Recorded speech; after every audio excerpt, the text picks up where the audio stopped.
Bueno, salió con los tapones de punta el gobernador. Bueno, sí, a ver, acá hay dos lecturas. Una es política, debe ser cuidadoso el gobernador Gerardo Morales porque hay 10 causas, 3 en la justicia federal y las restantes en la justicia provincial, y él como gobernador integra uno de los 3 poderes y la independencia de poderes es lo que se debe privilegiar. No obstante, hay que decir que Milagros Sala está presa porque el juez consideró, ni yo, ni el gobernador, ni nadie, que se cumplieron una de las 2 causales de la preventiva y espera su proceso encarcelada. Las causas son varias, ¿no? El faltante de 800 millones de pesos para la construcción de 2000 viviendas. Ahora, el interno del Frente Renovador por la visita de Alberto Fernández a Milagros Sala. Bueno, esa sí. Bueno, Graciela Camaño es absolutamente crítica, está del otro lado de esa división, porque siempre se pronunció diciendo que no es una presa política y además enumeró, siempre estuvo concretamente las causas que acosan a Milagros Sala. Ahora, hoy, concretamente a raíz de esto, hay una situación bastante complicada para Milagros Sala que sigue cada vez más complicada, porque a medida que sigue en prisión, las víctimas, los testigos y quienes eran colegas de la Tupac Amaru o parte del grupo tupaquero, se van sintiendo liberados, no así protegidos porque el Estado no tiene un sistema de protección para ellos y están en peligro, pero Elsa Condori hoy se entregó a la justicia y la puede comprometer bastante, porque ella era parte de toda esta red de donde se habla de fraude y extracción de dineros de los envíos de Buenos Aires. Recaudadora. Recaudadora. Es una, hoy se complicó más. Para el Frente Renovador debe ser un tema complejo, porque el vicegobernador pertenece al Frente Gobernador, al Frente Renovador. Y además Sergio Massa trabajó mucho en la provincia de Jujuy. La provincia de Jujuy desde el año 1983 estuvo bajo el justicialismo. Dejemos de lado que los últimos años fueron Frente para la Victoria. Jujuy pierde por primera vez con un gobierno no peronista desde que volvió la democracia. No es un hecho menor. Alberto Fernández puede actuar a título personal, pero salió rápidamente Camaño. No, pero ojo que no actúa solo a título personal. Es cierto lo que dice Paulo, que hay una alianza política en la provincia de Jujuy entre el Frente Renovador y el radicalismo, tienen legisladores propios, también el Frente Renovador allí. Ahora, Alberto Fernández lo que está haciendo y lo que se está viendo ahora, que me parece que es lo que vamos a empezar a advertir este año, es que por abajo en el peronismo se están tejiendo acuerdos. Y Alberto Fernández, hubo muchas reuniones entre dirigentes peronistas, Alberto Fernández es una suerte de nexo, él contó que habla con Máximo Kirchner. Eso también es un problema para Sergio Massa, porque el peronismo se está uniendo, ¿sí? Y hubo varias reuniones en ese sentido en estos días que hay que empezar a mirar. Pero una cosa es el peronismo dándose al kirchnerismo. Mirá que Camaño se sacó a Magario de encima, le dijo gracias por la invitación, pero no estamos de oferta. Es cierto que no estamos de oferta. Fisuras en el Frente Renovador, pero uno también se pone a preguntar si no debería generarse alguna fisura en el mismo frente que gobierna la provincia, el mismo Morales, porque uno de sus máximos colaboradores, que es el intendente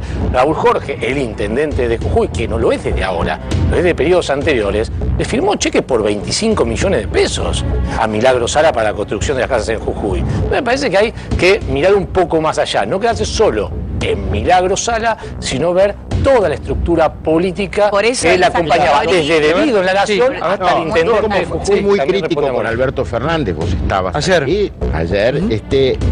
Me comuniqué directamente con Massa para preguntarle si Fernández iba en representación del Frente Renovador y demás. Y me manifestó que fue a título personal, nada más. Y es más, hoy, allí en Jujuy, el vicegobernador, en el momento de la elección de la PASO, lo hizo ganar a Sergio Massa, con lo cual, por otra parte, el intendente de San Carlos de Mendoza hoy le quitó 60 lotes que pertenecían a lo de Milagros Sala. O sea, concretamente, frente a este problema, más allá de las especulaciones, pues también Alberto Fernández, ¿quién es? Nada, es uno más allí. Alberto Fernández ahí tendrá sus razones, su protagonismo y lo demás. Lo cierto es que la postura dominante ahí en el Frente Renovador, me lo dijo Massa directamente, es que ellos no avalan para nada. Lo dijo Débora, como siempre, muy delicado, pero es donde hay que hacer hincapié. Tiene que tener mucho cuidado, al que escuchamos es el gobernador. Es cierto. Creo que lo que hace es desnudar su influencia y su poder que tiene respecto a diferentes temas. Con el tema Milagro lo tiene controlado.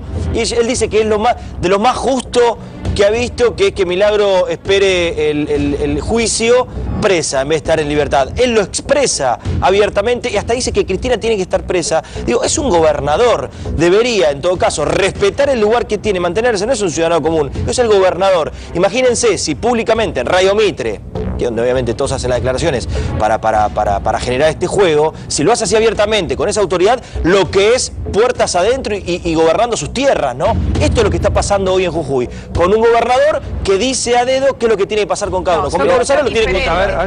Yo creo que decir que tiene que estar preso, decir que tiene que estar libre, es igualmente grave. Nadie discute sea gobernador, sea expresidente, lo que sea. Yo creo que realmente hay que dejar que la justicia haga lo que tiene que hacer y los que son realmente gente poderosa dentro del gobierno, gobernadores, expresidentes, no tienen que decir qué es lo que tiene que hacer la justicia en ningún caso, ya sea para liberar ni para meter preso. Bueno, no veo por qué es más grave que el gobernador diga que tiene que estar preso que Cristina diga que está libre. Porque está en funciones.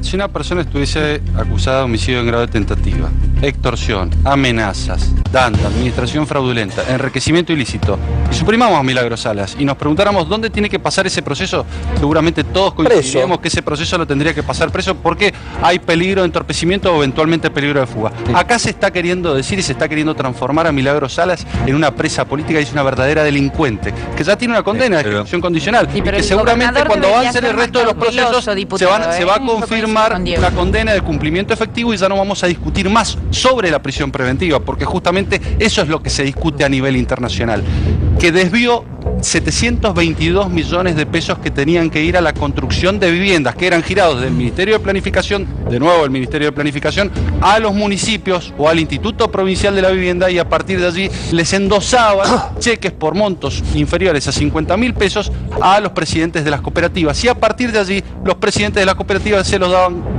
clean caja a Milagro Salas. Así vimos todos que el 14 de diciembre retiraban el 9 de diciembre retiraban 14 millones de pesos de una sucursal del Banco Nación, y en todo diciembre retiraron 29 millones de pesos. Y ese dinero que tenía que ser dado a la gente, no existía ninguna transferencia. Pero además, a la cuenta de ahorro del desvío de recursos, yo tuve la oportunidad de citar a las víctimas de Milagro Salas en la Comisión de Seguridad Interior. Es desgarrador el testimonio. Acá vinieron. Dan cuenta de los malos tratos, de la violencia, del trabajo esclavo.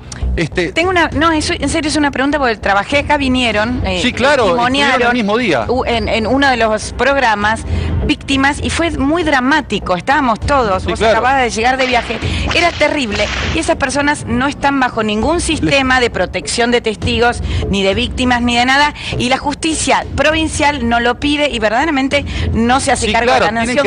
Hay que darles protección, perdieron sus trabajos, perdieron sus casas, tiene que darles protección a la justicia de... No, yo estoy a diferencia del diputado, estoy en contra de que esté detenida. A esta altura de los acontecimientos, ella no puede entorpecer absolutamente nada. Yo estoy a favor de los organismos internacionales que han pedido varias veces la libertad de esta señora, más allá del resultado, si el día de mañana es condenada, que sea condenada como corresponde, pero por ahora tiene que estar en libertad. En este momento, cuando dicen puede entorpecer, es mentira, si ya les pedí así, no puede entorpecer absolutamente nada. Entonces no puede ser que esté detenida, está muy mal detenida. No lo digo yo, lo dicen los organismos internacionales, que nosotros adherimos a ellos. Adherimos a los organismos internacionales, pero no le damos bola. Entonces, y decimos que somos democráticos. Queremos dar el ejemplo desde acá. Si los organismos internacionales nos pidieron que tiene que estar en libertad, nosotros tenemos que acatar eso. No tenemos que esperar que un gobernador diga, tiene que estar preso fulano, mengano y sultano. A mí me parece, lo aclaró bien, a mí me parece, dijo, a mí me parece que ella tiene que estar detenida y que tiene que estar detenida Cristina y fulano y mengano. A mí me parece. Perdón, tendríamos que bregar para que estos organismos internacionales que no tendrían que estar politizados trabajen, porque el 62% de los presos en la Argentina esperan el juicio presos.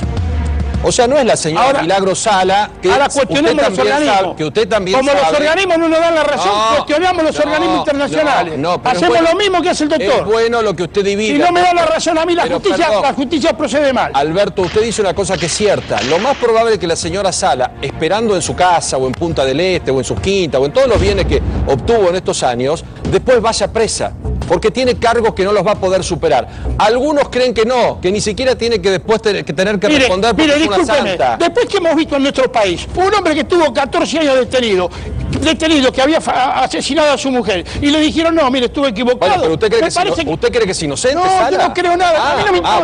Usted no piensa lo que creo yo. A mí no me interesa. Yo le digo la realidad de nuestro país. Nosotros hemos visto que un señor que había sido condenado, estuvo 14 años detenido, le dijeron el otro día, disculpe, no, señor, usted no tuvo nada que ver. Lo más probable es que la justicia no le tenga que pedir disculpas a la señora Milagro Sala. La señora Milagro Sala le va a tener que pedir disculpas a los jujeños por la gran transfugada que hubo. Pero por ahora la señora tiene que estar en libertad. Bueno, pero tiene que ir a un juicio y tiene que ir a el ex juez, por favor. Sí. Santiago, creo que Natacha acaba de dar un argumento muy importante que justifica la prisión de Milagro Sala. Fíjate que la aparición de testigos ahora para declarar, porque ya no se sienten presionados porque Milagro Sala está presa, entonces gente que sale a declarar, sale a hablar, y eso es precisamente obstaculizar la labor de la justicia, hacer que los testigos no puedan declarar. O tengan miedo. O tengan miedo. Siguen teniendo miedo. Los y siguen teniendo miedo. Por eso es fundamental que Milagro Sala esté presa hasta el término del proceso y que sea condenada estando presa, porque si no, la gente no va a declarar, la gente va a volver a tener miedo. El poder de Milagro Sala en Jujuy era tan grande, que realmente influía terriblemente en toda la gente. Entonces, si hay una persona que tiene que estar presa por un delito, es Milagro Sala. Vamos al próximo informe que tiene que ver con Monseñor Aguer, que sigue con su polémicas declaraciones. Habló con Franco Torchi y aseguró que la pedofilia y los femicidios son culpa del divorcio. Escuche. Sin duda que se ha dado una racha, quizás porque ahora la comunicación pone en evidencia estos casos tremendos, ¿no? Este fenómeno, femicidio, por ejemplo, ¿no?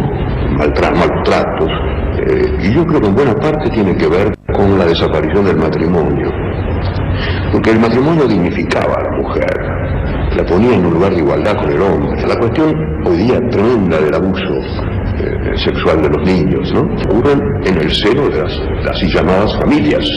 La mayor parte de los culpables son los padrastros, digamos así, a veces hasta el padre del chico, de la chica, ¿no? Por supuesto que cuando lo comete un cura es infinitamente peor. Todo eso tiene que ver con la disolución del vínculo familiar que estaba fundado en el matrimonio indisoluble. Oye, Bergoglio no es de repente gay friendly, lo digo, amigo de los gays, ¿no? Acá no se trata de ser amigo, nadie es amigo o enemigo de los gays. Hay una doctrina de la Iglesia sobre eso. Entonces la respeta tanto Bergoglio como yo. ¿Una persona trans es un homosexual? Nada más que un homosexual para la Iglesia. ¿Qué es una persona trans? Un varón que se viste de mujer, por ejemplo. Buenas noches. ¿Cómo le va? Muy bien. Buenas noches.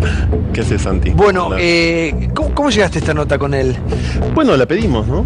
La pidió mi productora, Romina Perkins, y él aceptó. Después supo a las pocas horas que era un programa sobre diversidad sexual y siguió aceptando la nota. Así que hacia el Arzobispado de La Plata fuimos, efectivamente, la semana pasada y hablé con él mucho. Hablé con él como 1 hora y media. Finalmente quedó una nota de más o menos media hora sobre estos temas y otros temas, ¿no? Por supuesto, pero sobre todo sí sobre diversidad sexual y también sobre la relación entre la Iglesia y el Estado, que es un tópico que a mí me interesa y mucho, sobre todo en tiempos en los que en la discusión pública escuchamos permanentemente a dónde hay que ajustar y dónde hay que recortar. Nunca entra la Iglesia en los recortes, a pesar de que en los últimos días la jefatura de gabinete por decreto recortó algunos gastos que iban destinados en el presupuesto 2017 a la refacción de ciertos templos, pero más allá de ese dato puntual, en los últimos años y sobre todo desde la asunción de Jorge Bergoglio como Papa, los presupuestos han sido, por supuesto, incrementados, y es sobre eso fundamentalmente que quería hablar con Aguer.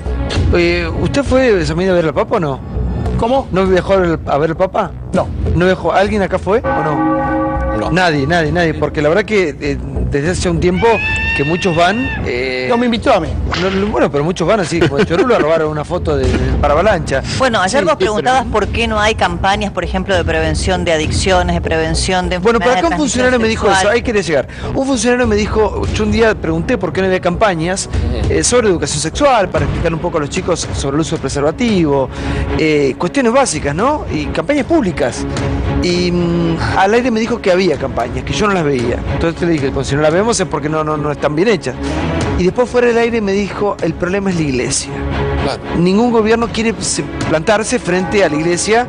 Mira, hoy que hablamos que en el 2017 pasan cosas, uno pensaría que hay cuestiones que ya están superadas, ¿no? No se mete el gobierno, ni este ni el anterior, en algunos temas. Bueno, sobre todo ahora, ¿no? Como decía Franco, que tenemos un papa argentino. Además, a mí me llamó la atención en la nota, él en un momento cuenta que no ordena sacerdotes si no le garantizan que le gustan las mujeres, es decir, que son heterosexuales. Como si fuese una patología ser homosexual que garantizase el abuso y no ser heterosexual. Sí, este es el dogma, digamos. Aguer es una persona muy dogmática y en la nota me leyó fragmentos de la Biblia y fragmentos de la catequesis, que debo decir que son los mismos que reproduce Bergoglio en muchas intervenciones públicas, capaz que con medios internacionales, capaz que son noticias que aquí no suelen llegar o no suelen ser reproducidas, pero Bergoglio dice lo mismo que dice Aguer en muchísimas ocasiones. No lo digo yo, no lo digo yo. Amigo, a ver, primero, lamentable la unión que hace Aguer, que es un tipo conservador de la iglesia. La iglesia no es todo lo mismo, no es todo lo mismo. Es verdad. Aguer, porque hay curas que han sido del tercer mundo, hay curas que han sido secuestrados. Sí, pero frente al tema de la diversidad sexual. Para, déjame terminar el tema central que tomaste vos, de la diversidad sexual, sí. Pero sí. Pero ¿sabes qué? Empiezo por el final de lo que te iba a decir. Vos lo ponés a Bergoglio al mismo nivel de Aguer. Bergoglio le da la comunión a los separados. Lo ha puesto ahora la iglesia como una reglamentación. Creo que ya eso te está marcando. No es una reglamentación, lo charlé con Aguer. Eso se discutió en el sínodo y la resolución fue no. Definitivamente no. Si hay esa es la versión que lo hacen, de Aguer. Bueno, si esa es la versión de Aguer. También estaba prohibido el matrimonio de sacerdotes y hay sacerdotes que lo tiene razón Torcha. Bueno, ¿me dejás terminar un chiquitín y después me interpretás? Porque si no, a ver, lo que más lamento de Aguer es que en vez de centralizarlo en esa cuestión del divorcio, que no tiene nada que ver con los disparadores de los femicidios, etcétera, etcétera, no haya hablado de la caridad del evangelio, del amor, esto, que es lo que un pastor tiene que hacer. Y después, entonces, culpabilizar al divorcio de todas esas perversiones, me parece una perversión intelectual, realmente. Entonces creo que el problema es mucho más complejo, tiene que ver con una cultura donde se aflojan los frenos inhibitorios del yo, se pasa al acto, hay un montón de situaciones que explican esto y no mecánicamente, casuísticamente, conductistamente decir, porque hay divorcios, sucede tal cosa. Sí. Es una barbaridad. Para un minuto, porque Gaby se rió cuando presenté el informe. ¿Te reíste? Me parece una cosa realmente arcaica, ¿no? Me parece que es un pensamiento arcaico que, si bien representa a un sector importante de la iglesia, al Papa inclusive, con las diferencias del caso, me parece que realmente no entender lo que es la homosexualidad, lo que es la diversidad sexual, lo que es la libertad de una pareja de separarse o no separarse, el hecho de que yo recuerdo, y no es una cosa que solamente se ve en el catolicismo, porque cuando nosotros nos separamos con mi mujer, y yo sentí en el colegio hasta una especie de, y era un colegio judío, a mi hija había una especie de discriminación porque yo era una pareja separada. Es una cosa que lamentablemente sucede no solamente en la iglesia, pero en la iglesia lo peor es que se hace de una manera manifiesta y realmente va en contra de la naturaleza humana, va en contra de lo que hoy es el hombre y lo que está claramente establecido y sentido por la sociedad. Me parece increíble que un representante tan elevado de la iglesia diga semejante cosa, y también parece increíble que a veces Bergoglio avale alguna de estas cosas. Igual por ahí, Franco, ustedes esperan que la iglesia diga cosas que no va a decir nunca. No, yo no espero. No, yo puntualmente, personalmente, no espero absolutamente nada. En todo caso, sí promover la discusión sobre un Estado laico. La Argentina se supone que es un Estado laico. A través del artículo 2 de la Constitución sostiene el culto católico apostólico romano. Eso tiene un desmembramiento burocrático legal muy inescrutable, muy difícil de seguir a lo largo de la historia, sobre todo. Y lo que creo que tiene que quedar claro, sobre todo, es que esto es dicho por funcionarios de una entidad que es como un Estado para el Código Civil hoy, que es como un Estado, es equivalente a un municipio o una provincia en el nuevo Código Civil. La Iglesia Católica tiene el mismo rango, digamos, filosófico legal. Lo que tiene que quedar clarísimo es que les pagamos el sueldo nosotros. Ahora, les pagamos el sueldo nosotros para que pronuncien este tipo de cuestiones públicamente. Es decir, para que... Creo que cuando irrumpe la figura de Francisco, la verdad que todos estamos esperanzados en una nueva iglesia. Yo creo que Francisco consiguió... De alguna manera consiguió un quiebre, es un hito en la historia de la iglesia, los temas que empieza a plantear, ya empezar a hablar de pedofilia, digamos, es todo un avance. Ahora, yo recién te decía, por ahí pretendés escuchar algo que nunca, digamos, la iglesia nunca va a sincerar, o creo que nosotros nos vamos a verla generacionalmente hablando, ¿no? Nunca vamos a ver esa iglesia mucho más honesta. Yo quiero decir una cosa. A mí me tocó pelear por el tema del aborto fuertemente en la época de la revista El Porteño. Y uno de los argumentos que era digamos que no había forma, no había cómo darle, es que a mí como judío, por ejemplo, yo puedo separarme. La ley judía me permite separarme. Entonces, si acá hay libertad de culto, ¿por qué la iglesia me debe impedir a mí como judío separarme? Es decir, el que es católico y no se quiere separar, que no se separa. Pero yo como judío me puedo separar. Y a mí me lo impedían también. Es decir, el poder de la iglesia va más allá de lo que tiene que ser su propia grey y su propia comunidad. Es decir, a mí me impedían separarme, lo que pero, Gaby, tampoco magnificemos, me parece a mí, el poder de la iglesia cuando un poder político decide y una sociedad acompaña. Acá se hizo la ley de divorcio y se hizo la ley de matrimonio igualitario. No, la pelea fue. Obvio que vas a terminar esa pelea. Se hizo la ley de matrimonio igualitario. Hay dos periodistas y vos sabés perfectamente cuánto Bergoglio estaba en contra de la ley del matrimonio igualitario y se hizo. Vos me decís, bueno, si fue la única vez que el Papa Congreso se hecho, no lo sé. Lo cierto es que se hizo. No iba a decir eso. Iba a decir tan solo que Aguer me reconoce en la nota públicamente, no es un fragmento que hayamos pasado aquí, que él frenó la adhesión de la provincia de Buenos Aires al protocolo de aborto no punible. Es la primera vez que yo escucho a un representante de la Iglesia Católica Argentina abierta y públicamente decir: yo intervine, yo hice un lobby para que la gobernadora de la provincia no adhiera, como si había adherido su ministra de Salud 24 horas o 48 antes a ese protocolo al que adhirieron muchas provincias de la Argentina, como Santa Fe, Chubut, La Rioja, muchas, y la provincia de Buenos Aires dijo sí y después dijo no. Aborto no punible, para que se entienda, es aborto en casos de violación, riesgo severo de salud. Ahora, Franco, vos conocías que, ya que lo entrevistaste, que por ejemplo, el ex banquero Francisco Truso, que estaba preso por malversación, etcétera, fue liberado bajo fianza, bajo caución juratoria, con fondos del arzobispado de Buenos Aires, que fue Aguer el que pagó la fianza de un ex banquero que estaba preso por estafa. Sí, lo sé. Es una información que tenía, no quería ir hacia ahí con la nota, digamos, puntualmente, porque cuando yo ingresé en la entrevista al plano, repito, de la financiación de la iglesia con fondos públicos, fue muy difícil a partir de ahí, porque de verdad de esto no se habla y es muy difícil verdaderamente instalarlo públicamente. ¿Podés contar un poco cuál es la dimensión de esa financiación? Porque la gente no tiene idea. Bueno, hay muchos historiadores, no quiero hablar por mí, porque por supuesto no soy historiador, ni me dedico centralmente a esto, ni profesionalmente a esto, pero hay muchos historiadores que sí lo han estudiado y todos concluyen en lo mismo: es inescrutable. No podés, digamos, avanzar, porque además son leyes que no pasan por el Congreso. Son decretos, disposiciones, arreglos, no pasan por la discusión del Congreso. Capaz que si pasaran por el Congreso, la historia sería otra en materia de financiación, pero no pasan por el Congreso. No sé, por ejemplo, Cristina Fernández de Kirchner, antes de irse, le dio 400.000 millones, creo, en refacción de templos y demás, de manera extraordinaria. 400 millones. 400 millones, bueno, no me acuerdo bien la cifra. Y así como eso, mucho. La semana pasada se trazaban públicamente algunas comparaciones entre cuánto cuesta un científico del CONICET de ciencias duras o de ciencias sociales y cuánto cuesta un seminarista, que cuesta más caro que un científico del CONICET.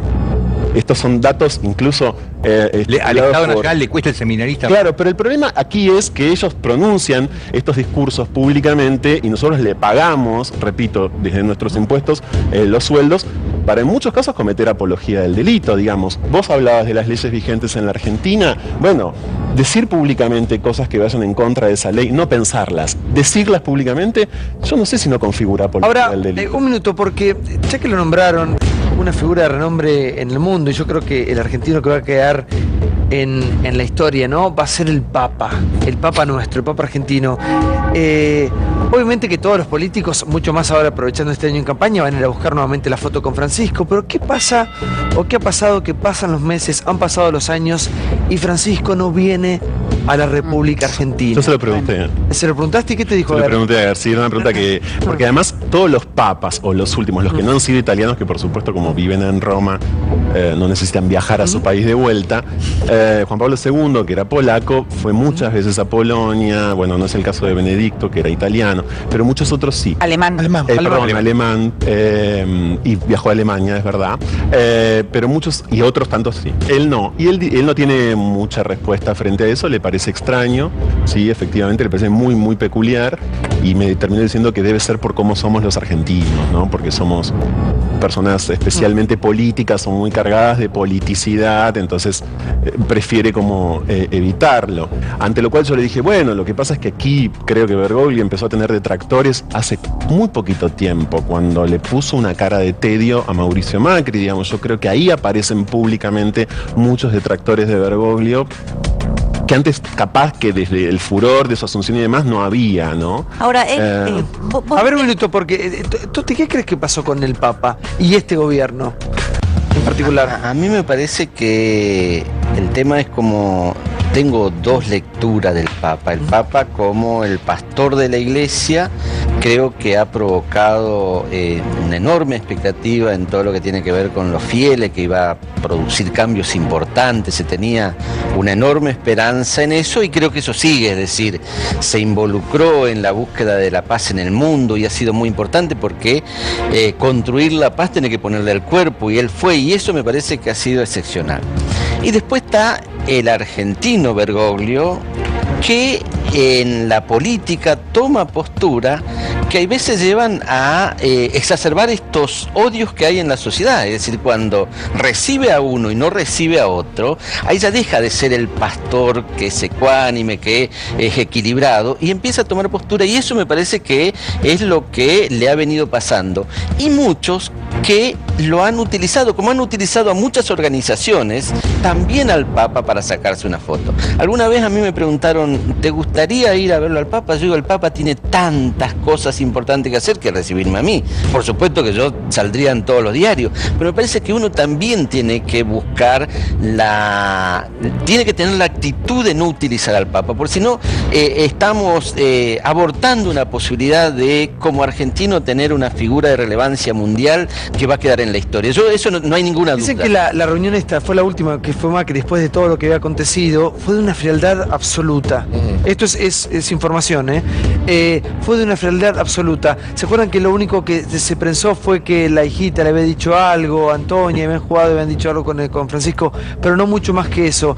Y lo que nos seguimos preguntando todos los argentinos que estamos expectantes de todo esto, la verdad que choqueados ante un Papa argentino, ¿no? Ante los ojos del mundo, un Papa que ha quebrado la Iglesia, que ha puesto en discusión, como decíamos recién, temas que eran impensados para muchos, con muchas cuestiones no todavía que saldar, pero uno siente como argentino que pasa que el Papa nunca termina de venir, no ha estado tan cerca y Francisco nunca llega. Yo creo que ese es el tema, que en ese momento le aparece el hombre. El hombre argentino, para peor. Y ahí pierde la dimensión. ¿El hecho de que él sea peronista juega en creo, es antiliberal, creo que sí. Y me parece que eso es el impedimento más importante para acercar la Iglesia de nuevo desde este lugar donde los argentinos queremos recomponernos, porque hay una degradación en todo esto, y me parece que el Papa podía jugar un rol central. Sí, pero hoy cuando hablábamos de la grieta y todo, le sale el hombre y pierde ser el enviado de Dios. Sí. Porque me parece que se tiene que poner por encima de todo, porque está por encima de todo, claro, de todo, las internas, todas esas cosas. Y me parece que esa es la gran tarea que hoy tiene el Papa. Yo soy un atrevido, soy capaz de decirle esto al Papa, pero me parece que es la gran tarea porque puede ayudar a la reconciliación. La explicación que dan desde la Iglesia, desde el Vaticano, dicen, bueno, el Papa es universal, ¿no? No es argentino. A eso quería ir, Santiago, digo. Nosotros que lo vemos como argentino al Papa, imaginamos que el Papa tiene su atención puesta, y creo que nos ilusionamos también en un altísimo porcentaje en lo que pasa en la Argentina. Y sabe lo candombe que debe tener en Medio Oriente, en la propia Europa, en todo lo que es ese Papa universal. Entonces digo, ¿no será que le estamos magnificando y dando demasiada expectativa a lo que el Papa piensa de la Argentina? Digo, primer cuestión. Segunda, claramente el Papa no comparte por formación un presidente liberal y tampoco puede venir a avalar a una bolsa de gato que es el PJ por estos días. Por lo tanto, lo más lógico es que especule y deje pasar las elecciones de este mediodía. Ahora, casualmente lo hemos seguido cronológicamente al Papa Francisco,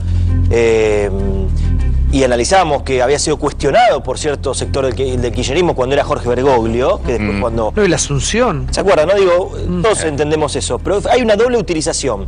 Hubo del kirchnerismo, que antes lo criticaba, todos lo utilizaron. Para después Cierto. Ponerse en fila atrás de él y visitarlo, y fíjense la sonrisa con Cristina, como también hubo lo inverso, sectores de lo que hoy son el oficialismo que tenían una muy buena relación, que era lo más grande que había en el mundo, hasta que recibió Milagro, hasta que fue fría la reunión con Macri, hasta que criticó ciertas cuestiones que pasan en el país, hasta que dijo no venir, y ahora le empiezan a criticar y a pegar, se distancian, y hay cierta hoy resistencia con Francisco, increíble. ¿Qué critica Francisco? No, Carrió es la única, ¿no? Carrió, sí, creo Carrió. Pero ¿puedo decir algo? A mí me parece que... Dejá de lado la cuestión política. Somos 44 millones de argentinos. Hay 32% de personas bajo la línea de pobreza.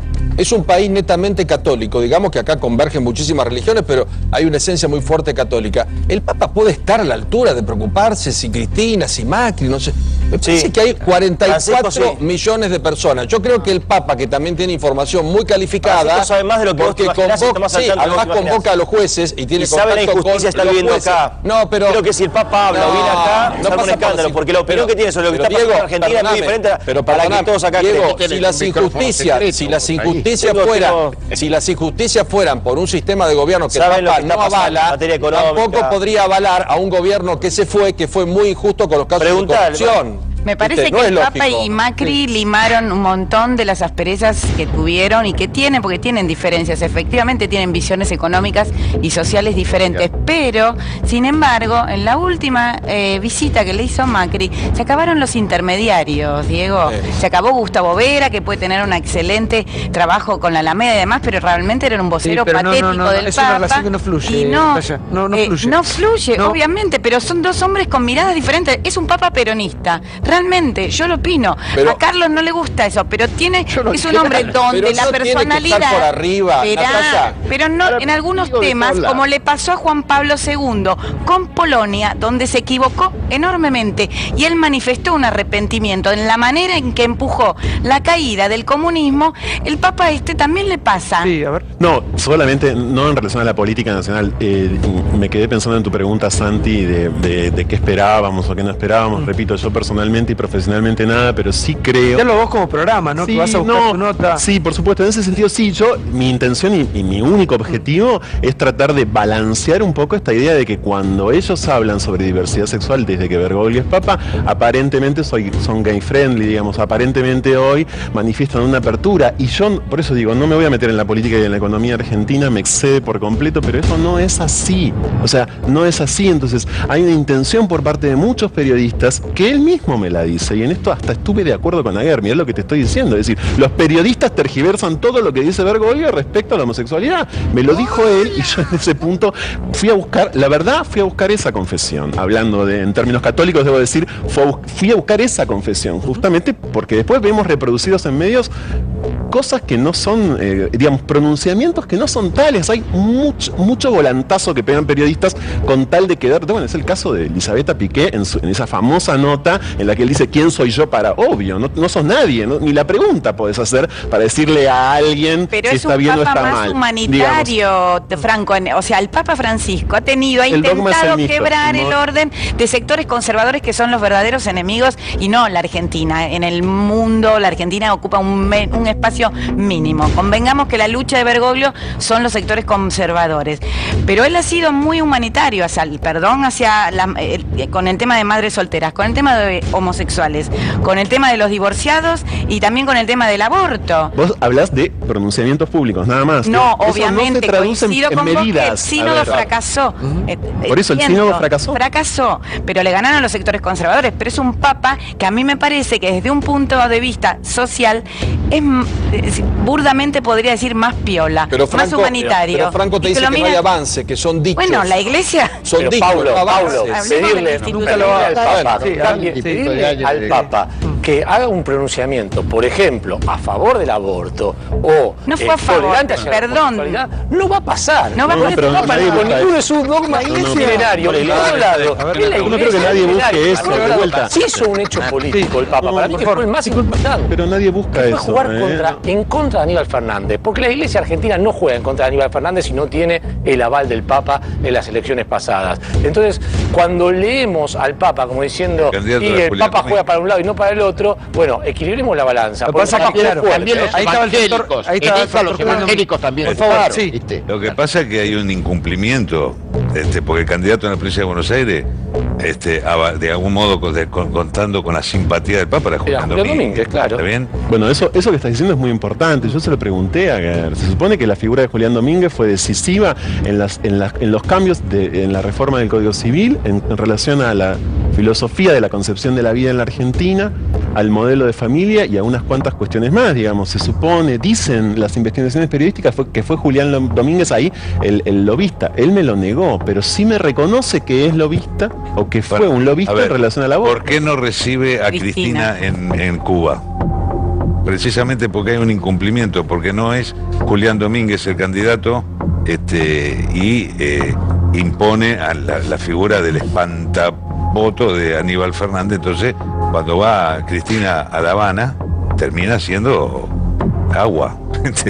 Eso es, o sea, ahí le pasa la factura. Sí, Roy, por favor. La Iglesia no es la que tiene que avanzar, la que tiene que avanzar es la sociedad. Y la laicidad ha avanzado en un proceso en la Argentina. Por eso tenemos la ley de divorcio, por eso tenemos el matrimonio igualitario, por eso tenemos la ley de identidad de género, y tarde o temprano se va a tratar ineludiblemente la cuestión del aborto en la Argentina.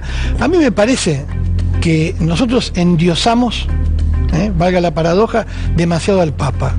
El Papa es un líder político y religioso que está cumpliendo un muy buen rol político internacional en materia de la crisis migratoria, de la paz mundial, y después actúa, como dice Totti, en la dimensión argentina como un dirigente. Pero no es una persona, es el líder sí, esta es por interpretación, bueno, para los que tenemos creencias, no fanáticos, ni pasirios, ni nada.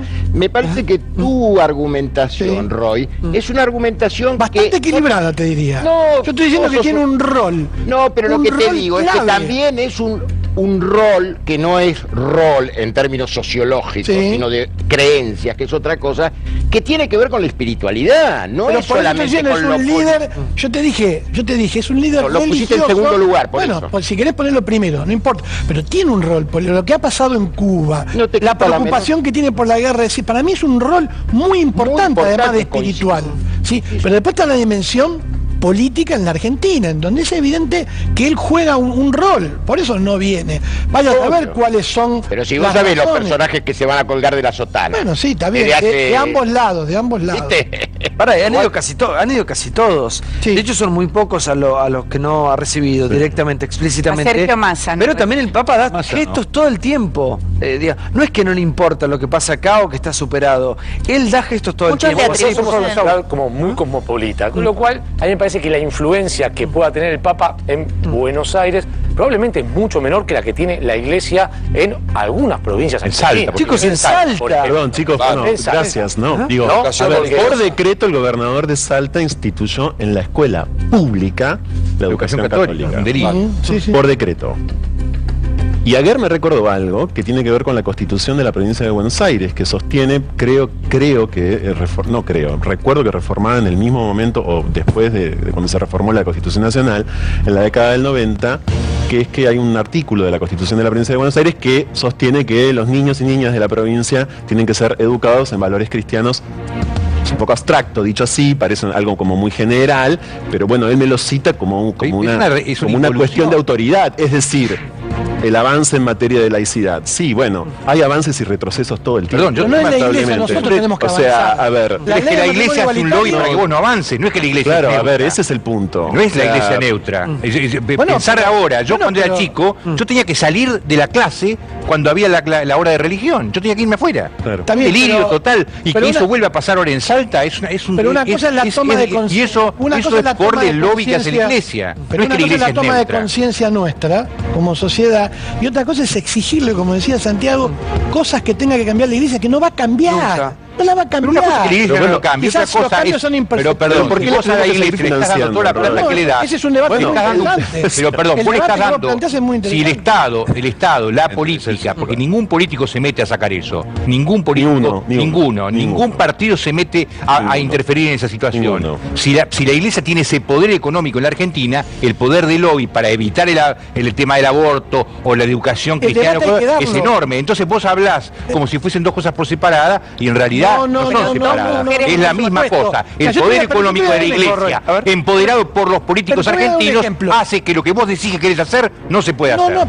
Pero en parte tenés razón muchas de las cosas que estás planteando. Pero por ejemplo, Santiago decía al comienzo de este debate la influencia que tiene la iglesia para que no haya, por ejemplo, educación sexual en los colegios. Yo les puedo decir que la iglesia tiene influencia, pero muchas veces es la modorra y cuán reaccionarios son los propios gobiernos. La pasividad que tienen para llevar adelante políticas públicas. ¿Por qué cuando hubo un grupo de activistas que impulsó el matrimonio igualitario? ¿Qué novedad es esa? Yo lo que... yo te quiero decir, yo estuve, Roy era legislador conmigo, yo estuve en los prolegómenos del debate sobre educación sexual. Y la verdad que era una concepción... totalmente a favor, yo voté a favor de la unión civil también, que fue pionera. Fue la primera ley. La primera ley. Ahora, el problema es que también hay intransigencia de pensamiento de los otros lados. Era una tabulación la sexualidad en el colegio. Entonces, en primer grado tenías hasta aquí, en segundo hasta aquí. Eso es una equivocación de lo que significa la sexualidad como reconocimiento del propio cuerpo, de los vínculos, no lo podés tabular. La sensibilidad de los grupos, cómo hay que generar toda una infraestructura y un pensamiento totalmente distinto. No podés enseñar educación sexual, valga la redundancia, con métodos de tabulación, ¿viste? Hasta primer grado es otra discusión. Esa es otra Una cosa es igual. cómo lo enseñás, otra cosa es si lo enseñás o no lo enseñás. Pero además hay contradicciones. La presidenta de la Nación, Cristina Kirchner, y Carrió, si en algo coincidían, era en su profunda política antiaborto. Eran dos personas que se reconocen profundamente católicas en este plano y antiabortos. Entonces, en ese caso, la llegada de Bergoglio se contradecía con una política abierta hacia el matrimonio igualitario, humanitario, si se también. quiere. También, con una presidenta que se pronunciaba antiabortista totalmente. En la Cámara de Diputados siempre frenó el debate de la propia presidenta. Siempre fue ella la que frenaba el debate. En la Cámara de Diputados, era una mujer, me extrañaba. hasta el Frente para la Victoria, las diputadas que impulsaban el debate ese, siempre tenían un límite que era el veto político que imponía Cristina. Ya lo sé. Con lo que cuesta en vida. Vamos directamente, a ver, muchas gracias Franco. Muchísimas gracias Franco por estar con nosotros. Buen planteo y buen debate con respecto a temas que tienen que ver con la fe, con la iglesia y el poder de la iglesia en la sociedad, más allá de las creencias de cada uno, ¿no? Que se respetan, claro que sí. Vamos a escuchar a Otavis de una nota de La Nación y hizo una autocrítica. Lo vemos, mirá. Scioli le encantaría ser ungido como el... chiste. Hacelo. No, me lo guardan. Estamos jugados, querido. Hacelo. Están más jugados ustedes que yo. Si Scioli dice, denme la camiseta 10 a Para mí es un mal candidato. Para mí Scioli no es un buen candidato porque nosotros perdimos la provincia de Buenos Aires, no porque el candidato era Aníbal Fernández. La perdimos porque la gobernamos mal y la gobernaba él. Y la perdimos contra Sergio Massa cuando fue candidato Martín Insaurralde. Yo esto se lo dije a Cristina por escrito, tuve otra posición. Ahora, en los espacios políticos uno da discusiones. Se pierden o se ganan. Cuando uno pierde discusión, no basta. Ahora me voy. Yo creo que Scioli es un dirigente que está pasando por una crisis claramente de lo que él... Scioli significa él y la relación con su gente, con la gente. Sobre una idea de su persona como un aura de ser agradable. Con todo lo que le están diciendo a él, se le está rompiendo eso. Y entonces creo que es difícil para él esto. Creo que igual todavía va a poder tener posibilidad de ser un tipo que apoye a un espacio político desde un lugar secundario. Bueno, Otavi, como muchos también kirchneristas, hacen una autocrítica del candidato. Y estamos en un año de candidatos también. Aún no se saben muchos nombres, prácticamente ninguno. No, bueno, el tema es si Cristina Kirchner va a ser o no candidata. La verdad es que yo creo que el mayor peso que puede tener la eventual candidatura de Cristina Kirchner es que el oficialismo la está yendo a buscar. El oficialismo la está yendo a buscar también con el acorralamiento de las causas judiciales. Y hoy la candidatura de Cristina no está muy clara. Yo no sé si ella realmente quiere ser candidata, probablemente no. Lo que sí se está viendo en estos últimos meses, quizás son fotos que aparecen esporádicas o sueltas, es que por abajo hay unidad o conversaciones del peronismo y que eso genera un escenario electoral distinto y que me parece que es un problema para el Frente Renovador. ¿Para que Samid el otro día dijo acá que se va a lanzar como candidato? Así es. ¿Consiguió partido? Sí, por supuesto. ¿Quién? El partido de Rodríguez Sá. Mira vos. ¿Candidato a qué va a ser, perdón? Sí. ¿Senador o diputado? Senador o diputado, no sabe todavía. ¿Por la provincia?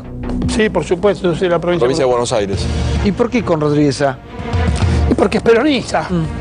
Porque creo que es uno de los más coherentes del peronismo. Uno va a San Luis y se da cuenta que es compromiso federal, creo que. Compromiso federal. Uno va a San Luis y se da cuenta que eso es lo que queremos los peronistas, queremos un gobierno así. San Luis es distinto, San Luis es extraordinario.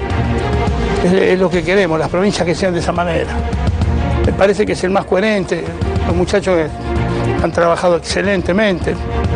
Uno habla con la gente y se da cuenta que eso es lo que realmente necesita nuestro país. No hay mucha miseria. Claro, Scioli. ¿Cómo? Scioli. Rodríguez Sá. ¿Qué? No entiendo. No, pero Scioli pregunta, claro. Scioli, ¿cómo? Tan cercano. ¿Y Scioli qué va a pasar con...? No sé. No, con su acercamiento, con su... Es mi amigo. Scioli es mi amigo y yo lo banco. Yo no soy bosta de paloma. Lo banco en las buenas y en las malas. Bosta de paloma. Pero una cosa que lo banque y otra cosa el pensamiento político mío. En eso tiene razón Samid, la diferencia. Bosta de paloma es aquel que está con usted y usted mañana tiene un problema y usted dice, no sé, no lo conozco. Y en la política. Bueno, yo no soy bosta de paloma. A ver, Tavis hace un reconocimiento tardío, porque acá mucha gente que creía que Scioli no era el candidato ideal del Frente para la Victoria y apoyaban a Randazzo cuando Cristina Kirchner tomó una determinación, a los 2 segundos abandonaba a Randazzo, no lo defendieron para nada y se subieron a la candidatura de Scioli. Hoy Otavi se habla tarde, Randazzo tendríamos que haber ido a la interna. Muchos cuando estaba Aníbal Fernández cerraban el pico, después pensaron, un candidato lamentable y perdimos.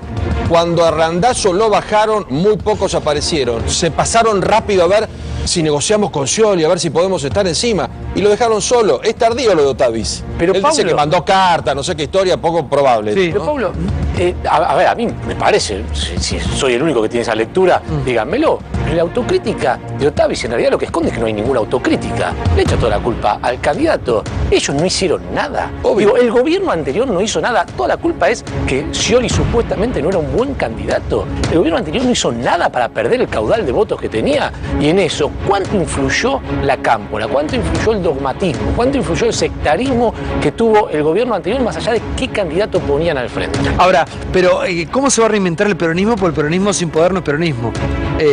Tan como de alguna manera necesitados. La resistencia fueron 16 años fuera del poder. Sí, pensando cada hora en cómo volver a poder. Por eso, ¿cómo se va a reinventar el peronismo? Es eso. Eso es la política, pero el peronismo tiene sed de poder.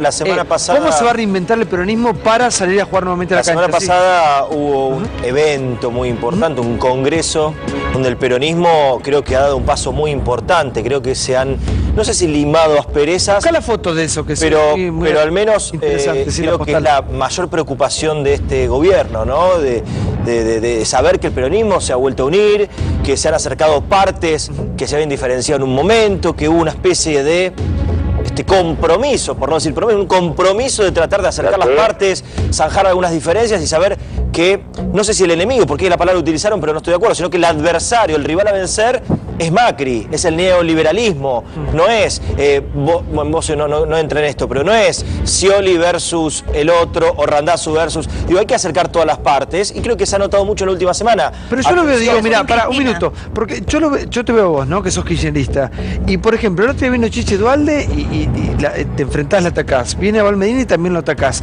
entonces no es el peronismo todo junto. Para mí hay sectores que no van a poder convivir nunca. Pero, perdón, Santiago, y eso le termina diciendo, pero eso termina siendo funcional a Cambiemos, ¿no? La trasladamos a Eduardo Duhalde. Está trabajando desde afuera, digamos, no está militando, no está participando. Es alguien que habla desde... No, perdón. Lugares ciudadanos. Pero hay primero es un matrimonio. Pero hablamos del PJ, Pablo. Hablar de Massa. Massa es Frente Renovador, no es PJ. O sea, si vos querés participar de la interna y va a ser Camascón, primero tenés que jugar adentro. No hagas trampa con la ficha. Jugar Massa adentro. Si Massa frenó la reelección indefinida de Cristina Kirchner, si Massa tiene el papel que tiene por enfrentar a Cristina Kirchner, la señora Magario, que cambia de opiniones porque hace poco había dicho que Cristina era el pasado y ahora Cristina es el presente y el futuro y no sé qué historia, hizo una convocatoria y Camaño ya dijo, no estamos de oferta. ¿Ustedes sueñan con que algunos van a estar en algún espacio bajo las alas de Cristina Kirchner? No, es que es al revés. Es al revés. El peronismo se está uniendo. Cuando Diego habla de la foto y yo también hablo de diálogo en el peronismo por abajo, es sin Cristina. El problema de Cristina... No hay nombres, Débora, no hay nombres. No hay nombres. ¿Cómo no hay nombres? ¿A vos te puede gustar o no te puede gustar Cristina? ¿Te puede gustar o no te puede...? Es la que más mide. Nombrame nombres que puedan medir hoy, que puedan salir a la cancha a jugar. La que mueve el perímetro es Cristina, chicos. Bueno, o sea, aparte no sé de dónde sacaste que es sin Cristina. Porque Cristina es la apuesta del gobierno, justamente a Cristina es lo que le conviene al macrismo porque divide el peronismo. Cristina tiene buena intención de voto en el conurbano, pero también es cierto que Cristina divide el peronismo. Creo que el kirchnerismo es una fuerza que está en declinación y que va a terminar desapareciendo, va a ser fagocitada por el peronismo. Entonces, ¿pero por quién? Porque el kirchnerismo hoy ya pasa a ser una especie de mala palabra para el peronismo. Nadie quiere fotografiarse con Cristina dentro del peronismo, nadie quiere tener vinculación con gente que son, bueno, cuando digo nadie, hablo de la gran mayoría. ¿Por qué? Porque hay gente que ha quedado con muy mala figuración en la sociedad. Mentira. Entonces, precisamente, esa mala figuración hace que el peronismo, sea quien sea... Señor, es el que más mide. ¿Cómo tiene una mala imagen de la sociedad si mide 30 y pico de puntos? ¿De qué mala imagen habla? No hay solo candidato que mira de Cristina. Deja de al menos le está equivocado un desconocimiento profundo de lo que es vaya al conurbano, la gente quiere declinación permanente. Todo el mundo quiere reunirse con Cristina, todo el mundo quiere vamos a ver la declinación de político. López. Por favor, sí, disculpe. Sí, que Cristina tiene una declinación permanente. Y vamos a ver dentro de un tiempo que el kirchnerismo va a estar cada vez reducido a unos fanáticos muy allegados a ella, pero va a ir desapareciendo. Pero para eso el peronismo tiene que encontrar su figura. Exactamente. ¿Y dónde están las figuras? A ver, Alberto. Sí, exactamente. Dije, ¿dónde está la figura? Y dije, ¿usted cómo? Yo, dijo. Sí. A ver. ¿Usted es la renovación del peronismo? Sí, yo no soy la renovación porque yo soy ortodoxo, yo soy histórico. La renovación sería un muchacho nuevo. No, pero como candidato es nuevo. Como candidato sí soy nuevo. Pero está buscando, yo creo que está buscando un nuevo líder. Ninguno mueve el perímetro más de 20 puntos. Y fíjense qué cosa, ¿no? Hay 4 o 5 grupos, siempre se habla de lo mismo, somos 45 millones de argentinos, la mitad somos peronistas, el 60%, un poco más de la mitad. Sin embargo, no hay otros grupos que salgan, ¿no? Ortubey puede ser ahora que Randazzo. Insinuó, Randazzo, Scioli o Cristina, y de ahí no se sale, que viene a ser prácticamente todo lo mismo, todo lo anterior. No hay figuras nuevas. Me da la impresión que está faltando gente que se involucre en la política, porque no hay muchos grupos, siempre hablamos de los mismos, que Randazzo, que Scioli, que Cristina, dentro del peronismo. O puede ser Ortubey, pero no hay figuras nuevas. Pon esa foto, pon una foto, por favor. En un país tan de 45 millones de argentinos, tendría que haber muchos grupos más. A ver, ¿quién está en esa foto que pueda, digamos, quién tracciona votos ahí hoy? Infran es el que más tracciona. Callate que hace más. Pues está Ortubey, está Valmedina, está Scioli. Hablo de Scioli quiere volver a competir. Está Randazzo también allá abajo. ¿Quién está capital? Hagamos al revés el juego, hagamos al revés. Incluyamos a todos. ¿Quién mide más que Cristina hoy? Pero Diego, vos cometiste esa foto. Diego, hace un ejercicio. De la foto y la no foto, ¿no, Paulo? No, pará, pero salí de un fanático. Vos salís porque mide. Claro, vos primero vas a... Pero vos tenés que ganar las elecciones, Carlos. Diego, vos lo hacés porque te gusta el intratable. Tenés que juntar los votos a la gente. El que más votos tiene, gana. Pero Diego, ¿quién está lanzado? No importa. No importa. Olvídate Cristina. Cristina no es un desastre. Son 4 fanáticos locos. Cuando se lance. ¿Quién mide más que Cristina? ¿Quién es el candidato? Aún de cualquier sector del peronismo. ¿Quién es? Hagamos un abanico. ¿Quién se lanzó hasta ahora? ¿Quién se lanzó hasta ahora? Cuando se lance, ahí hay que medir. A ver, por favor, Julieta, sí. No, me causa gracia porque es todo tan hipotético. Yo creo que sí, que coincide un poco con lo que dice Samid y un poco con lo que dice Diego. O sea, hoy Cristina podría ser una buena candidata porque la situación económica está mal o estamos en recesión, pero si esta situación se reactiva y el plan del gobierno, el plan económico, también, si cambia esta situación, hay que ver si Macri no tiene más chances de ganarle a Cristina. Y sí, lamentablemente es así. Si vos pensás cómo vota la gente cómo vota, ¿cómo le va? Sí, ¿Cómo pero le va? perdón, aclaramos algo, sí. No te pensaba que no, yo creo un poco como dice Diego, es una candidata que mide bien, en el conurbano la verdad que mide bien. Lo que pasa, me parece a mí, una opinión, no construye para adelante. O sea, puede hacer una buena elección en el 2017, pero seguro no construye una mayoría de poder para el 2019. O sea, no puede pasar la barrera del 50% 2 años después. Y si lidera el proceso el año que viene, me parece que va a ser difícil después decirle que el peronismo le diga que no es la candidata. Creo que por ahí ¿cómo pasa se va a juntar ese peronismo tan peleado? Siempre encuentra la manera de juntar. A ver, aquel más peronista que tenemos un minuto que lo quiere escuchar. Vamos a la legislativa, Carlos, no vamos a una presidencial. Además, primero, dos cosas muy cortas. La primera, frente a lo de Alberto, basta con la reproducción del modo de conducción del general Perón, fundador del movimiento. Él mismo lo dijo, se terminó la etapa de ese tipo de liderazgo. Acá va a haber que buscar una conducción de otro tipo porque el mundo está en el siglo XXI, los medios de comunicación, un montón de factores políticos. Por lo tanto, el modo de conducción debe ser distinto y no va a surgir probablemente este año en que hay elecciones. Esto llevará su proceso y su maduración. Y te digo más, puede ser que seamos una pieza de museo, para lo cual acá las redes van a estallar de alegría, la gorilada, ¿quién? Las redes. ¿El peronismo una pieza de museo? Puede ser. O vitalizarse y transformarse en una savia que ayude a un proceso de la... Perdón. Para que esté claro, este año son elecciones provinciales. ¿Qué es eso, Iván? Claro.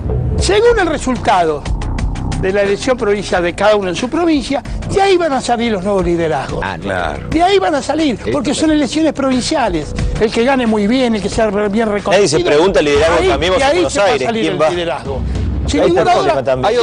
Hay otros ejemplos. No es una elección nacional, claro, es una elección provincial. Provinciales son legisladores. Hemos visto candidatos que han hecho una muy buena puntuación sin ganar en poco tiempo. Insaurralde en la provincia, ¿en cuánto tiempo lo armaron? ¿Qué pasó con Lustó en la capital? Era el supercandidato. Y se transformó en un hombre que estuvo a punto de ser jefe de gobierno. Me parece que algunos de ustedes están atados a estructuras muy lejanas. En el caso de Cristina, Diego le cuesta hacer los números, ayer dijo, y dio el mal ejemplo del IVA, que de 200 pesos no le devolvían 50 pesos y sobre el 21% a uno le devolvía una pequeña porción que era el 5 sobre el 21. Y calcula mal también lo de Cristina Kirchner, porque aún los encuestadores fanáticos pagos cuando en realidad que Cristina eso no fue así, Kirchner estás utilizando algo que no... un 70% de imagen negativa, lo que hace que el techo no lo pueda perforar. Carlos Menem, con su imagen negativa, llegó a 24 y se tuvo que bajar porque no podía. Cristina Kirchner, que tiene un 54 rotundo como presidenta, no sé si va a ir a la provincia para hacer 24 o 25, que le servirían para ser legisladora, pero no para igualar los 54 que tuvo en algún momento. Tal vez juegue en su provincia. Pero hay una cosa, Diego. Ahora, hagamos un top 5 de los 5 candidatos, los 5 nombres peronistas que más miden hoy. Cristina, para ver cómo se reinventa el peronismo, una legislativa, ¿no? Es cierto que Cristina tiene un piso, pero también tiene un techo. Entonces, una elección nacional es otra cosa. Una legislativa tenés a Cristina Kirchner, lo que no parece tener ella vocación de presentarse. Me parece que la estrategia va a ser judicial. Si avanzan las causas judiciales, el gobierno la va a acorralar para que ella se presente. Daniel Scioli, hay que ver si efectivamente se lleva adelante esta interna con Randazzo. Randazzo dijo, si yo logro reunir la voluntad de por lo menos 40 intendentes, me presento porque creo que Cristina no se presentaría. Esos son los nombres pero que parecen solo muy... Daniel Scioli tiene ese caudal de votos como yo lo tiene creo Cristina. Que no. Yo creo que no. ¿Después quién más? Bueno, Randazzo, Scioli y Cristina hoy aparecen y después tenés... ¿Qué pasa con Urtubey?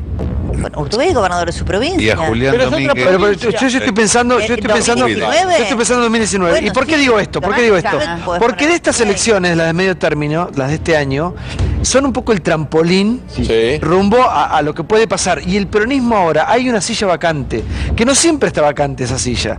Es una oportunidad histórica para una persona que quiere posicionarse rumbo a lo que son las presidenciales de 2019. Lo que pasa es que yo creo que en el 2019, lo que hoy se ve como una fragmentación del peronismo, que seguramente se reordene después de la elección de medio término, me parece que el 2019 va a haber una reunificación del peronismo. Entonces ahí yo lo pongo a Sergio Massa también. A ver, digo, Santa Fe, hay conversaciones de Perotti con el masismo. Concreto.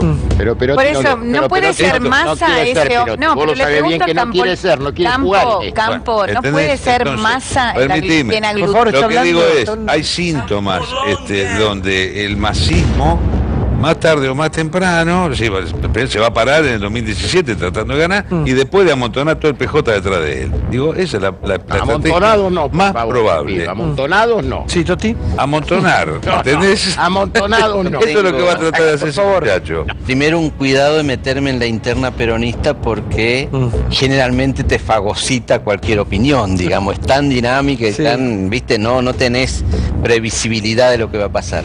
Lo que sí a mí me parece que el peronismo se va a unir, todos. Sí. No es ingenuo. Entonces gana porque el peronismo unido siempre tuvo el 60%. No es ingenuo lo de Alberto Fernández. Alberto Fernández es un operador del peronismo, típico operador. Así que es un nexo, un puente. Yo planteaba eso. Está tendiendo un puente entre todos los sectores. Las 24 horas del día y de noche. No es ingenuo, es un hombre muy inteligente, ha trabajado en eso. No es ingenuo. Yo creo que se va a ir, no sé si va a llegar para estas elecciones que de alguna manera va a ser competitiva y se van a ir probando los nuevos dirigentes. El tema es si el peronismo, tal cual lo conocimos nosotros, ya no está agotado en la Argentina como la propuesta de justicia social que no viene dando los últimos gobiernos. Eso también el pueblo, recuperar el sentimiento del pueblo peronista que veía en el peronismo el hacedor de la posibilidad de ascenso social. Yo no sé si hoy está presente. Sí, falta un nombre. Habrá que ver qué es lo que hace. No lo jubilen a Julián Domínguez. Julián. Sí, el otro elemento que vi acá fue la conversación de Diego con Duhalde. Fue amistosa. ¿Qué querés decir? Una conversación que parte del peronismo, es el peronismo. Bueno, pero Duhalde, con Chiche se mataron. Con Eduardo. Yo creo que habrá que ver qué es lo que hace Randazzo, porque Randazzo, a ver, para ganar realmente bien necesitas también a la clase media. Y yo creo que de todo lo que tuvo el kirchnerismo, el único que puede comer muchos votos en la clase media es Randazzo, por 2 o 3 cuestiones básicas. Cuando le tocó tomar el tema de los trenes, lo hizo relativamente bien. Cuando hizo lo de los documentos, cualquiera sabe que fue muy efectiva su gestión al frente de los nuevos documentos. Y lo otro principal, aunque parezca mentira, es el valor de la palabra, que está muy diluida. Pero Randazzo un día dijo, yo soy candidato a presidente o no soy nada. Sí, igual, sí, pero Randazzo todavía es una incógnita. Es una incógnita, pero lanzado. Randazzo todavía no ha jugado. Eso es verdad, pero es verdad como que puede sumar en una franja en donde un kirchnerista puro no suma. Es cierto, sí, Gaby. A mí me llama la atención toda esta conversación porque es un país que no puede planificar absolutamente nada. No se planifica en economía, no se planifica en cultura, en educación. Y estamos pensando qué va a pasar dentro de 3 años. Claro. Es como una especie de contradicción absurda donde estamos pensando, ¿y cuál es lo peor de esto? Es que estamos pensando no qué es lo que se tiene que hacer dentro de 3 años, qué clase de gobierno debiera ganar, qué tipo de política se debe llevar adelante, sino quién va a tener el poder. Es todo lo que se está discutiendo. Y nosotros como en ningún otro país del mundo, estamos pensando en elecciones dentro de 3 años. No existe en el mundo un país igual, yo le quiero pensando Gaby, qué va a pasar dentro de 3 años. ¿Cierran las listas cuándo? Dentro de un año. No, los chinos están pensando ahora, chicos, las listas se cierran en un par de meses, Gaby. Ella está, digamos, falta nada, Las listas para legislativas se cierran ahora, sí, por favor. No, en el peronismo yo creo que el que gane la senaduría en la provincia de Buenos Aires es el candidato natural del peronismo, sin ninguna duda. Y que se anime a enfrentar la senaduría. Ahora. En el final, sí, ¿no? Si hay una interna y después en el final. El que gane la elección del que sea peronista, ese es el candidato en la... ¿Y quién es ese nombre? No sé, el que se anime. No sé quién se anima. Ahí tiene que ser yo. Y bueno, se está lanzando. ¿Se está lanzando a mí como candidato? Claro. Ya me lancé. Claro. No se chique que no es tan grande. No, por supuesto. Sí, por favor. ¿Qué me traen? Una tarjeta acá. ¿Para que tenemos un último momento? Mira vos. Balearon a un hincha del club Alvarado en Mar del Plata. En medio de la presentación del nuevo técnico estaba Facundo Moyano. Esto pasó hace un rato nada más. Tenemos el audio, van a escuchar el momento de los disparos. Una confusión absoluta, y ya que estábamos hablando del peronismo, del Frente Renovador, vamos a estar hablando también de la proyección política también de Facundo Moyano. ¿Se queda o se va el Frente Renovador? Por ahora se queda. Por ahora se queda. Ahora está. A ver, escuchemos lo que pasó hace un rato nada más, mirá. Que estuviste con nada más y nada menos que tu papá, ¿no? Sabemos que tiene una gran influencia ahora también en el fútbol con Independiente. ¿Te dijo si iba a arrancar el fútbol o no?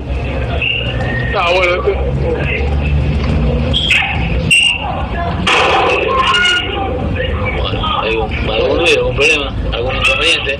O se fue la señal, justo cuando le preguntaba por la realidad del fútbol argentino, Gonzalito Salaverrieta, nos quedamos escuchando de fondo también. Hubo algunos inconvenientes aquí en la sede social. ¿Qué pasó, Gonzalo? Club Alvarado. No sé qué es lo que sucedió, vinieron algunos desde afuera. Estamos aquí en vivo. Contá qué pasó, Gonzalo.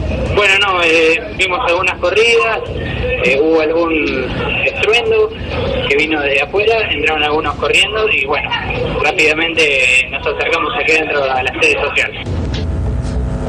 Confuso episodio, pero el disparo se escucha muy claro. ¿Qué pasó, Débora? Bueno, aparentemente esto sucedía en vivo, ¿no? Cuando Facundo Moyano estaba dando una entrevista y habla de dos situaciones. Una de la violencia en el fútbol también, ¿no? Porque esto me parece que tiene este contexto, ¿no, Paulo? Sí, este es un club de Mar del Plata, asumía un técnico, acá hay enfrentamientos de barras bravas. Las barras bravas ya no son personas que están dedicadas a seguir a un club y tener beneficios que le da a la mayoría de las dirigencias, que son micros, entradas, sino que son bandas vinculadas al narcotráfico y que hacen negocios fatales dentro del fútbol, ganando muchísimo dinero. Facundo Moyano es dirigente de Alvarado, por eso estaba ahí, asumía un técnico. Hay una persona que está herida de bala, un hombre de 39 años. Sucedió en Mar del Plata y Gustavo tendrá datos precisos, pero estaba Facundo ahí. Recordemos un par de situaciones. A ver, Alvarado era un club que si bien siempre fue el club más popular de Mar del Plata, mucho más que Aldo Civi, y no es el que juega en primera división, juega en lo que hoy sería la tercera categoría del fútbol argentino, no tenía mucho problema de barra bravas. ¿Sabes cuándo se produce el primer hecho realmente tremendo de barras bravas en un partido de fútbol el que juega allí en el Estadio Mundialista? Una semana después que asume Facundo Moyano. De hecho, yo lo hablo con Facundo esto, porque en aquel momento el jefe de la barra brava del club que presidía Moyano le decían el chileno. Y era un barra brava oficial. De hecho, se hablaba de que hasta algunos tenían ropa del sindicato de peaje. Y que había sido armado esto por otra facción de la barra, pero que en realidad era una cuestión política. Y Facundo, y esto que voy a contar no es una infidencia, porque en aquel momento me dijo, ¿lo podés publicar? Me dijo, yo me bajo, no soy más presidente del club. Y de hecho dejó de ser presidente del club, porque me dijo, el fútbol va a terminar arruinando mi carrera política, porque lo que se dirime en una cancha tiene mucho más repercusión. Totalmente. Ambos sabíamos muchísimo de cómo muchas cuestiones políticas se dirimen a los tiros en una cancha de fútbol sin que tenga nada que ver. Mira, hoy estamos hablando de las elecciones y yo creo que un tema fundamental, aparte del bolsillo, va a ser las cuestiones de inseguridad. En cómo vamos a votar los argentinos, en cómo se vota. Ahora voy a hablar con vos, Kravetz, de eso, sí. Es lo último que pasó. Que Facundo volvió ahora, hacía rato que no estaba en un puesto jerárquico, el club que estaba un poco corrido, y hoy volvía en la presentación del técnico, otra vez él en la presentación, en el que ya no es el presidente del club, tiene un rango menor, a presentar al técnico. O casualidad, en el momento que se hace la presentación, pasan desde un auto y tiran 2 tiros en la frente del club Alvarado. Una locura. Una locura absoluta. Una locura. Recordemos de cualquier manera que la barra Alvarado, desde aquel entonces que asume Facundo Moyano, se divide en 2 y produce desde el 2012, cuando él asume, hasta este comienzo de 2017, 3 muertos. La guerra interna de la barra un mes atrás le pasó 3 muertos, al vicepresidente, uno de ellos en mayo del año pasado. Digo, hace un mes atrás al vicepresidente de Newell's Old Boys de Rosario le pasó una situación parecida. Digo, el tema de la violencia del fútbol es un tema muy complicado, muchachos. Yo felizmente estoy en Central Córdoba, tenemos la mejor barra brava, barra que alienta a Charrúa allá en Rosario, y 0 kilómetros. Eso lo tenemos controlado. Kravets, yo recién decía, ¿no?, que uno de los temas también de la campaña, los políticos van a tener que salir a dar la cara y contarnos cómo van a bajar este nivel de locura, violencia e inseguridad que estamos viviendo. Y hay mucha locura, hay mucha inseguridad. Y la violencia que vos contás es de todos los días, y es casi estructural. Hay lugares donde realmente es muy complicado. Nosotros en la zona sur tenemos muchos problemas de situaciones que por ahí, de hecho simples, se transforman en tragedias inconmensurables. Desde un robo a un celular que termina en un tiro, hasta me pasó a mí el otro día que fui a tomar posesión de un lugar que era un búnker y me salió un tipo con una pistola y me lo encontré de frente a la persona que estaba vendiendo droga en una situación, en un pasillo de una villa, y eso fue a las 11 de la mañana, no fue una noche oculta en un lugar cerquita del centro de Lanús. Entonces, eso que está pasando en muchos sectores de la sociedad argentina, bueno, hay que combatirlo. El combate es una parte de la política que tiene que tomar las riendas y decir, bueno, listo con lo que contaba él. ¿Y cuándo van a empezar? Pero lo que contaba él espectadores de... No, pero lo que contaba es un tema muy importante, porque él dice algo que es cierto. El Barra ya no es más un Barra de fútbol. El Barra de fútbol es el mismo puntero narco y es puntero político. Entonces, también es eso, no es solo la inseguridad, es blanquear la situación y dar... No, pero lo digo... A ver, nos conocemos y conozco además las denuncias que hiciste cuando eras legislador, las que hiciste en Capital sobre las narcopizzerías de la barra brava de All Boys y todo. Ahora también reconozcamos que en la campaña el intendente de Lanús, Néstor Grindetti, caminaba los barrios más complicados con la seguridad que le daba el jefe de la barra brava de Lanús, que se llama Diego Goncebate. Si ustedes después lo reeducaron y ahora trabaja para el lado del bien, bienvenido sea. Yo no lo sé, pero que caminó toda la campaña con la barra de Lanús detrás es una realidad. Mira, yo te cuento la realidad de lo que yo veo en Lanús. Pero eso es cierto, perdóname, Diego, ¿eso es cierto? ¿Caminó con el barra brava este? Mira, no sé si es cierto de la forma que lo cuenta él. Bueno, hay publicado la foto gráfica. Lo que sí te cuento y es cierto es que para bajar a ciertos barrios en el conurbano se hace muy complicado y muchas veces termina pasando que te terminas juntando. Uno que tiene un comedor termina siendo un barra brava. Y eso es así. O sea, decir que eso no es así es mentir.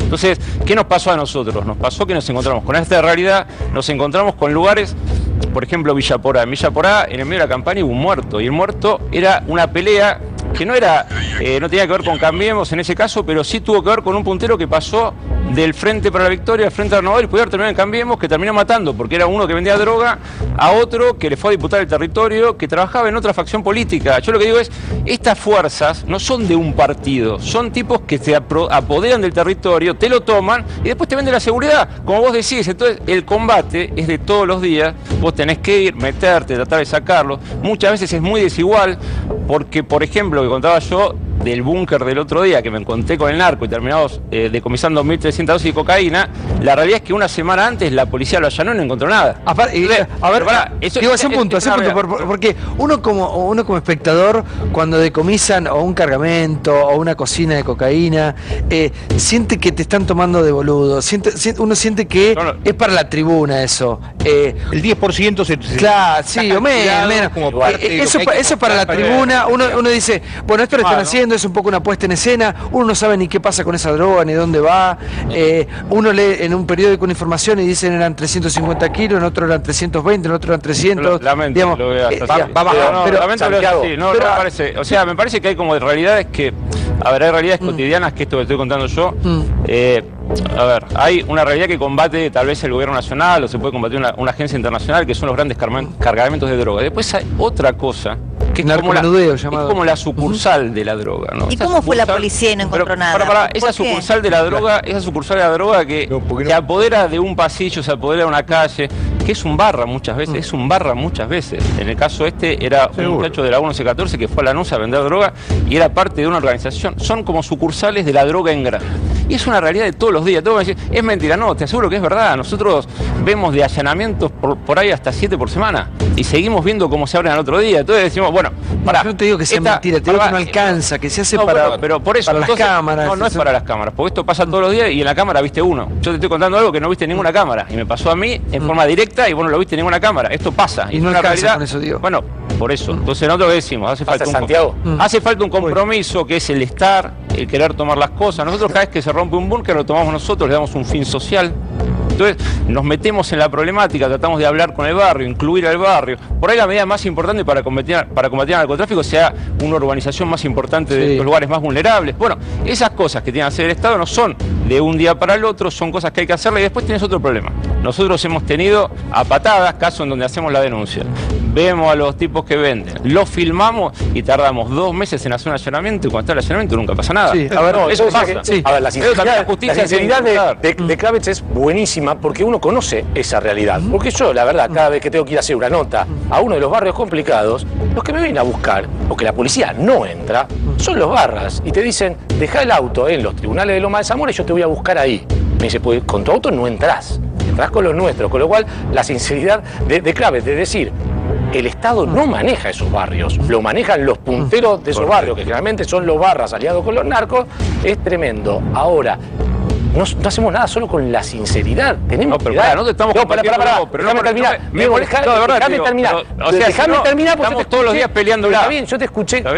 Déjame terminar. Lo que digo es que hay que unificarse entre todos, porque así como Grindetti, y caminó, pues vos mismos decís, hay determinados barrios en los cuales no podés entrar. A mí me contaron una anécdota que quizás vos puedas reflejar, que cuando Grindetti quiso entrar a un determinado barrio, yo no me acuerdo si era Villa Zapito, se empezaron a escuchar los tiros de a 2 o a 3 cuadras de distancia, me diciendo, mirá el candidato.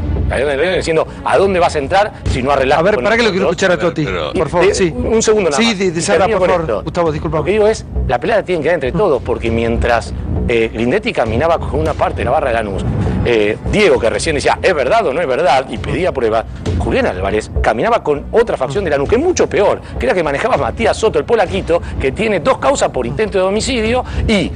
Gracias a las buenas artes del Ministerio de Justicia en aquel momento, lo hacían zafar de todas las causas para que pudiera seguir armándole la campaña en los barrios más carenciados a Julián Álvarez. Entonces la batalla hay que darla como sociedad entre todos. Me parece que no hay. A ver, y a mí me parece que no se tiene que quedar con que el Estado no puede entrar a los barrios. Es macana.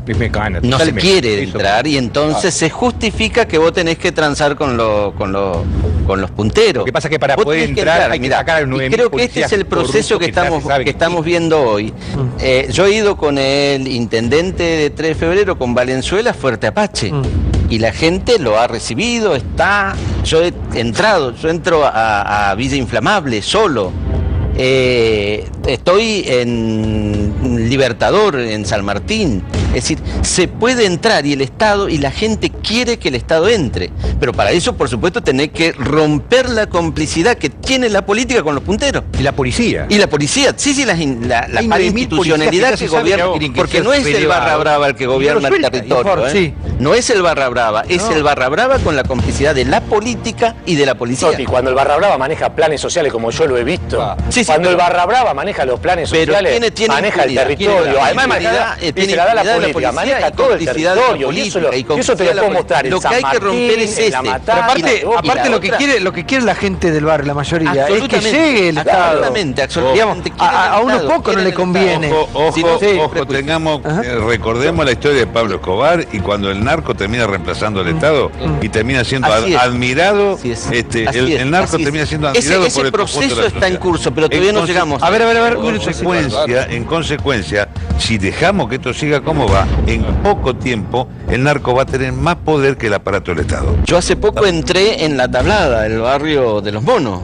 Me dije, ojo, cuidado. Fuimos, hablamos con gente de la iglesia, los que están trabajando ahí en el territorio, y decía, por favor, que vengan. Claro. Que vengan acá. Es decir, los que están trabajando ahí, arriesgan su vida todos los días, quiere que el Estado entre.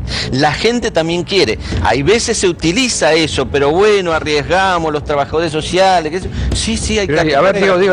La otra cuestión, Santiago... Ahora voy.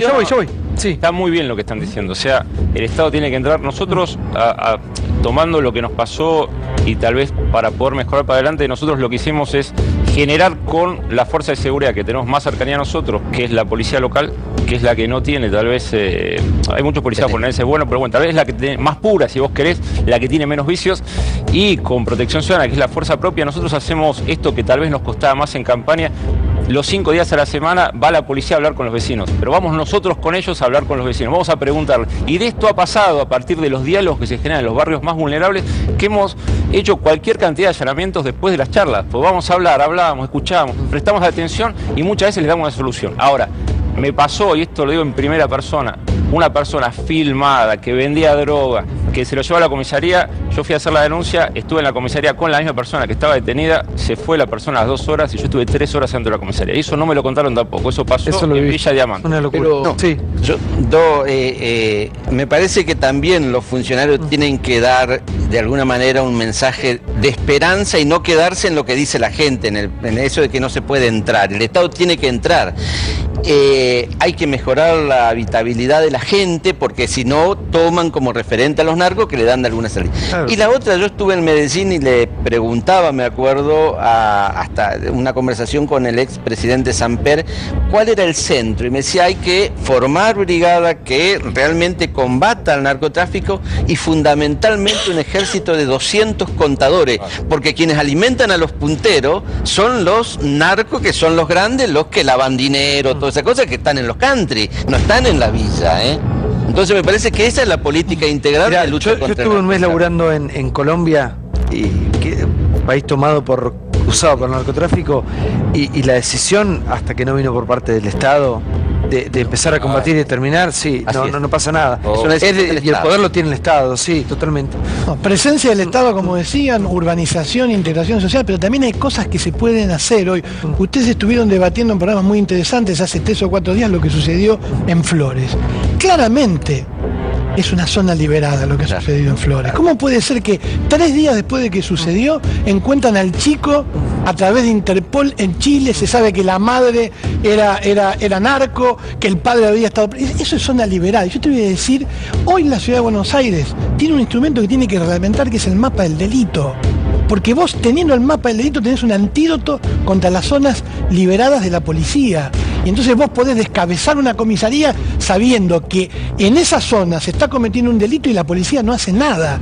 Estos instrumentos ya están, son ley, tiene que haber una voluntad política de aplicarlos. Y esto digo que ha sido el legislador porteño, lo sabe. La ciudad de Buenos Aires, que es una provincia urbana, si vos tenés un buen control del acceso, de los 22 accesos de la ciudad, y tenés un buen mapa del delito, tenés que reducir la inseguridad en la ciudad de Buenos Aires. Sí, Santiago, la corrupción policial, que fue de alguna manera mantenida durante muchos años, que todavía está y que va a costar mucho tiempo desarticularla, hace imposible que todo esto se pueda lograr, porque esto de no poder entrar a las villas, etcétera, es el producto de la inacción policial durante años, o al contrario, de la acción negativa de la policía, que fue permitiendo todo esto a costa de beneficios propios. O sea, esto, en la medida en que no hay una decisión del Estado de decir, bueno, que creo que la he visto, por lo menos ahora la escucho, que hay decisión de terminar con la corrupción policial, reemplazar a los funcionarios corruptos, etcétera. Esto es fundamental para que todo esto empiece a cambiar. Sí.